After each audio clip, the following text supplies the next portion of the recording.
ان کو دیکھ لے. جب ان کو دیکھے گا تو یقیناً یہ وہ لوگ ہیں جو جنت میں جانے والے ہیں, یہ وہ لوگ ہیں جو جنت میں جانے والے ہیں, اور پھر تنہا جنت میں نہیں جائیں گے. مصطفیٰ کی دوسری حدیث پڑھ دیتا ہوں. اللہ کے حبیب فرماتے ہیں اذا اجتمع العالم والعابد علی الصراط, میدان محشر میں عالم کو اور عابد کو پل صراط پر روک دیا جائے گا.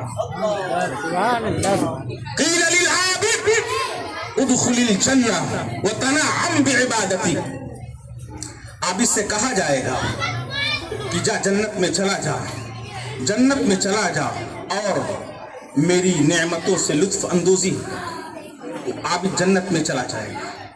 پھر عالم سے کہا جائے گا ادخل الجنہ, عالم نہیں جائے گا, عالم نہیں جائے گا.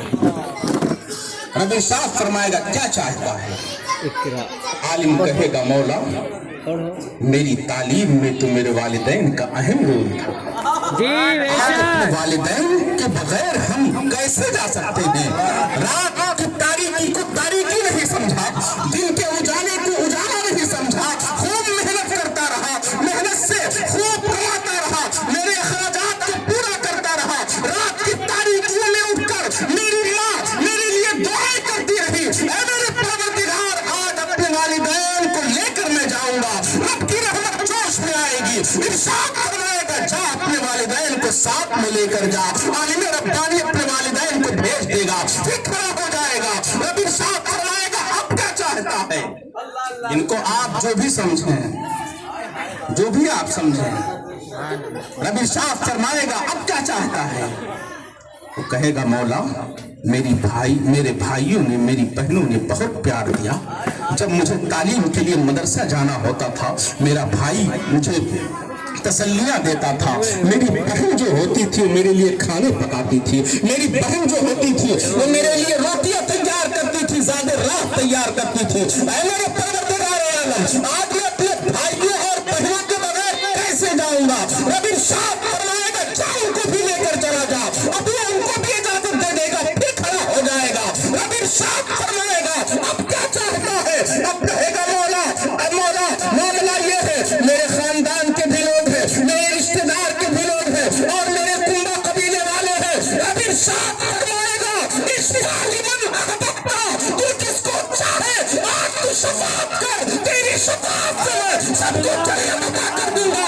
ایک عالم ربانی ہے در میدان محشر میں تنہا نہیں جائے گا, والدین بھی ہوں گے, بھائی بھی ہوں گے, بہنیں بھی ہوں گی, کنبہ قبیلے کے لوگ بھی ہوں گے, رشتہ دار بھی ہوں گے.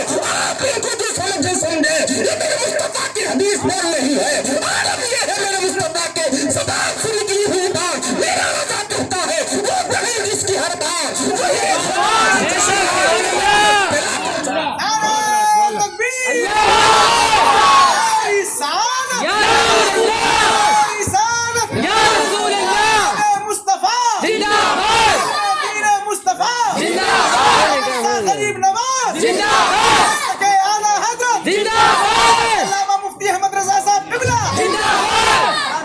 اب سنیے حدیث میں پڑھ رہا تھا من احب ان ينظر الى عتقاء المتعلم يختلف باب علم الا كتب اللہ کے حبیب فرماتے ہیں کہ جب کوئی طالب علم کسی کے دروازے کو کھٹکھٹاتا ہے علم حاصل کرنے کے لیے, بن اللہ لہ بیتا فی الجنہ, تو اللہ اس کے لیے جنت میں ایک محل تیار فرمائے. وَبِكُلِّ قَدَمٍ عِبَادَةً سَنَةً, اور ایک ایک قدم کے بدلے اللہ 1 سال کی عبادت کا ثواب لکھتا ہے. وَبَنَا بِكُلِّ قَدَمٍ مَدِينَةً فِي الْجَنَّةِ, اور جنت میں اس کے لیے ایک ایک قدم کے بدلے ایک شہر آباد کرتا ہے. وَيَمْشِي عَلَى الْأَرْضِ وَالْأَرْضُ تُسْقَفُ لَهُ, وہ زمین پر چلتا ہے. یہ ہوتا ہے زمین اس کے لیے دعائے مغفرت کرتی ہے. اس کے لیے ہے, یہ ایک ان چھوٹے چھوٹے بچوں کے لیے ہے. انہوں نے اپنے قاری ریحان صاحب کے دروازے کو کھٹکھٹا دیا. اللہ ایک ایک قدم کے بدلے 1 سال کی عبادت کا ثواب لکھے گا, ایک ایک قدم کے بدلے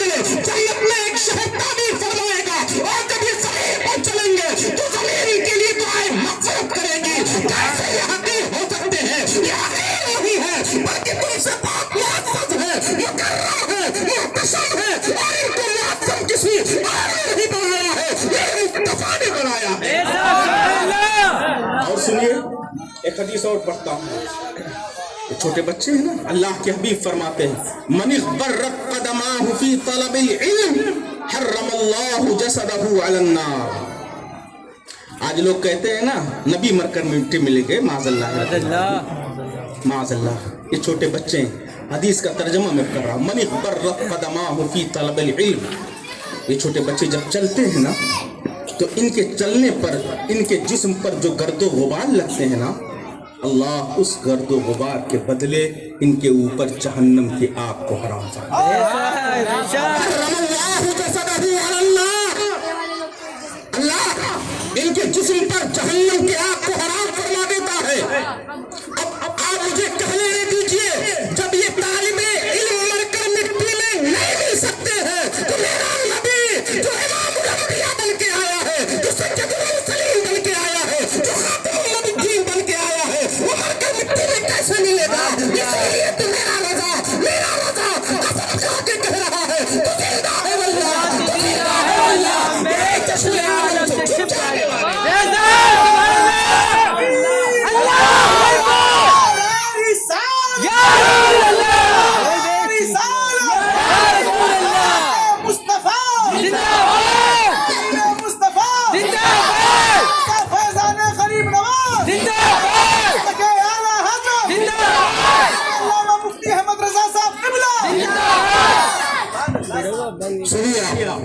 چند منٹ اور.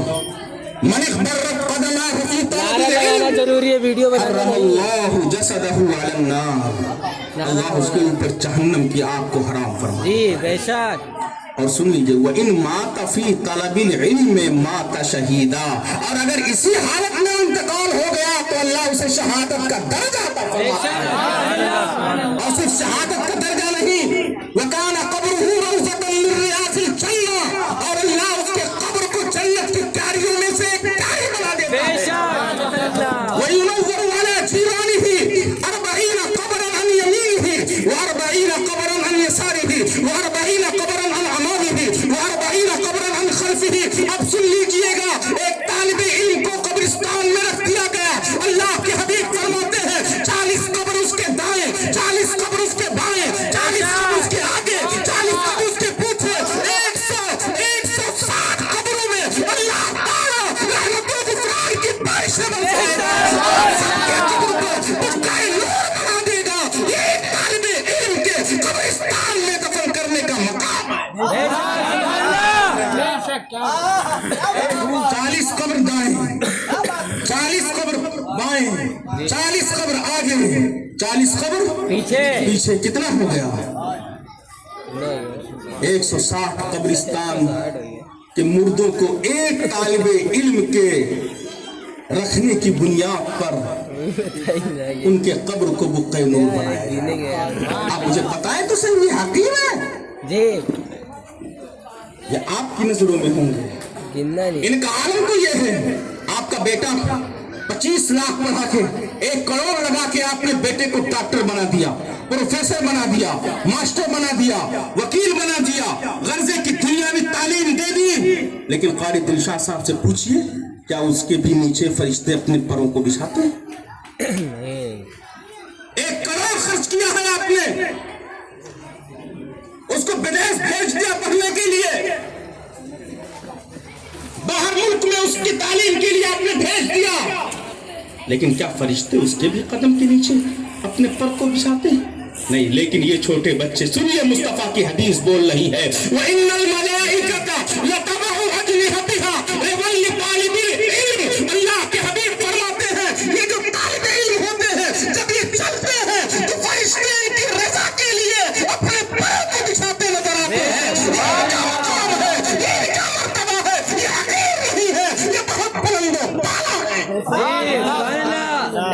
قاری صاحب کو مبارکباد پیش کروں گا, انہوں نے آپ کے